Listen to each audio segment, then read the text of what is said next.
Pokemon getting married to humans. You know, it might just seem like a really weird concept, but this was apparently once considered the norm. According to the Sinnoh Folk Story 3, it says, "There once were Pokemon that became very close to humans. There once were humans and Pokemon that ate together at the same table. It was a time when there existed no differences to distinguish the two." In the Japanese version, it's made a little bit more explicit that Pokemon and humans, you know, actually used to marry each other. I guess the English localization just didn't feel like putting that into their games. Though these are from the Sinnoh myths, so that could just be really what they are. It does, however, pose interesting questions about marriage in the Pokemon world, and if furries, as we call them in real life, actually can and do exist in the world of Pokemon, and how would the Pokemon world even treat them? Now, I don't identify as a furry per se, as I don't have any necessary desire to get with some of the designs, if you know what I mean. Though I do like the designs plenty. I like anthro animal designs. I think they're cute, and I like a lot of, you know, the anthro platformers, you know, used to play a lot of those growing up, you know, Sonic, Spyro, Crash, and that was always a lot of fun. I even have a Sonic OC, and I like a lot of these so-called waifu mons, you know, feminine Pokemon, often humanoid in designs. I'm a really big fan of them. But does that alone make me a furry? I've heard a lot of people say that, yeah, so you know what, I'll just take that with a grain of salt and say that, sure, Prima, furry confirmed, this is my coming out video. Right, getting back to the topic, Pokemon and humans getting married. Crazy concept, right? Or is it? I mean, our species, Homo sapiens, well, we've done some stuff with other human species in the past. Mainly Neanderthals, which, fun fact, Neanderthal DNA is still, in fact, present in some of us. Obviously, wanting to date a non-human primate is wrong. Like, you can't communicate that way with a gorilla, for instance. Like, you can teach it hand signs and all that stuff, but it's just not the same. Pokemon, however, some possess sapiens as much as humans, or even more. Psychic-type Pokemon mainly come to mind. Like Gardevoir. And I know how y'all feel about this Pokemon. I unfortunately know how much the internet likes this Pokemon. So let's say that you're in the world of Pokemon, right? And you suddenly fall in love with your Gardevoir. Would that be okay? We know the world of Pokemon loves Pokemon, and they seem much more closer to Pokemon than we are to animals in our world. I am 100% certain that there are people in this world that do things with Pokemon in that way. They just don't show us because, I mean, come on, kids franchise? But I'm certain it happens, without a doubt. I mean, what do you think Pokemaniacs are? These people are utterly obsessed with Pokemon. They're their #1 fan. They dress up as them, they act like them, and I don't know about you, but that sounds extremely similar to furries. You know, like fursuits, acting as an animal, having a really strong bond with an animal. You know what, I'm gonna say it, Pokemaniacs are furries. Though you would assume that these people use mainly Pokemon from the human-like egg group in their teams, but no, they usually use Pokemon that are from the monster egg group. I guess that makes them scaly then, instead of furries? I don't know the terminology. Speaking of egg groups though, and just like Pokemon in general, I think we can all agree that finding a Pokemon like Gardevoir attractive is much more, what do you say, ethical, right, acceptable, than finding a Pokemon like Arbok attractive. One has very humanoid features, it almost looks like a human, and then you have Arbok, which is, it's just a snake. It's literally a snake. Look, if we're gonna judge the humans of the Pokemon world, we should judge them accordingly.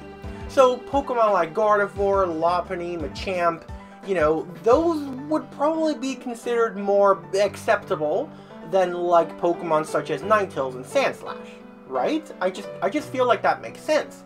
Because one looks like a human, it looks like you, and we're biologically programmed to find human features attractive. Which could also maybe explain why furries are a thing. I don't know. I guess it gets a bit complicated though when you look at Pokemon that, you know, they used to be humans. Like if your past lover died and they came back to you reincarnated as a Cofagrigus, well, what would you do? That's like still your lover. You know, they communicate to you that they were and they still love you, but their body is completely different, which would be a turnoff for most people. Right? Speaking of human-like Pokemon, you know, the egg group, do y'all think that they are the most related to humans? And, oh god, okay. Do y'all think it's possible that Pokemon and humans can reproduce together. I think that it likely honestly is possible, but only certain Pokemon. And I can assume that it's frowned upon by Pokemon society. Like, they love Pokemon, but they don't love Pokemon. But let's assume that it is indeed frowned upon, and that humans and Pokemon can indeed still reproduce together. Because, let's be real, if Delcatty and Wailord can, Oranguru and some human probably can. And to me, it seems that Oranguru is actually pretty closely related to humans. They're apes, they also use Pokeballs, and have similar sapiens. So it seems to me that Oranguru might just be some type of wild offshoot that happened a long time ago. And what egg group are Oranguru in? Well, the field egg group. Ah yes, the mostly mammal egg group. Yeah, alright, so humans being in the field egg group, to me that actually makes 100% sense. Human-like egg group might just be a better answer though, right? But you gotta look at the name.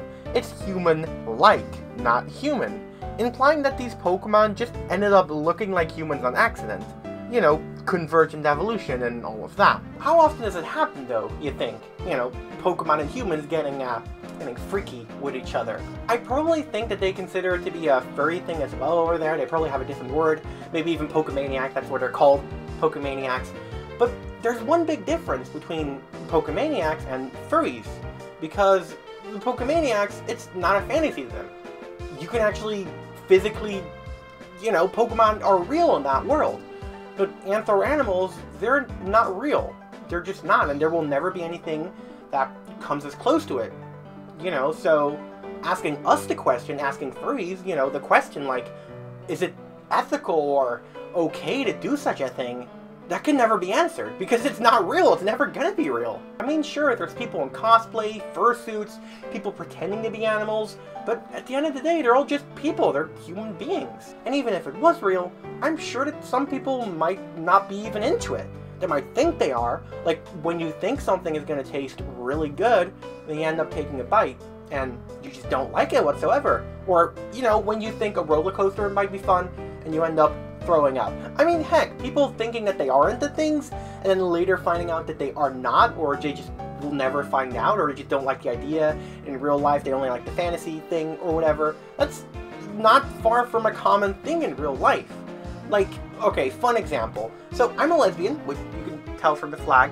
It's a lesbian flag. I'm also transgender, which I don't know how many people know that. Some people tell me that they don't know. I just kind of assume that people know from my voice. But anyway, so I'm a lesbian, exclusively attracted to women. But there was a point in my life where I thought that I was into men. But guess when that happened? When I just came out as trans. And before I came out as trans, I never had any like validation. Like people never wanted to be with me. I never had any luck with girls, and nothing ever happened to me. I was lonely. And when I saw that men wanted to be with me, you know, they gave me that, you know, they were attracted to me and they wanted to be with me, I thought, you know what? Sure, let's just go for it. It's validation, right? But then I realized, like, wait a second, I don't actually like that. And then when women started to like me, I was like, okay, yeah, I know for sure. I'm just gay. That's it. And maybe it's like that for some furries or something, you know, or Pokemaniacs in the Pokemon world. It's probably not most of those Pokemaniacs in the Pokemon world, but I don't know, maybe some, who knows. So, why did I want to make this video? Honestly, no idea. I just had like all these ideas in my head, and all these weird concepts and weird things I wanted to talk about, and I was like, okay, just do it, Prima, just write this video. So, it's a video that is a weird conversation, I guess, about furries and, you know, in the Pokemon world, and I guess just things about the human psychology, like liking something in a fantasy, but then not liking it in real life, or something like that. I don't know. I probably didn't sound as deep as I wanted to do. Yeah. But, you know, let me know what you thought of this video in the comment section down below, you know, algorithm and stuff. But before I go, I want to give out a massive thank you to my assistant professor and lecturer patrons, Ty Burns, Michael Piccirilli, DeltaMajora, and Gwen Joy. As always, y'all are amazing, and thank you so much for the support. And with that being said, I hope y'all have a good day, night, or morning, and as always, take care.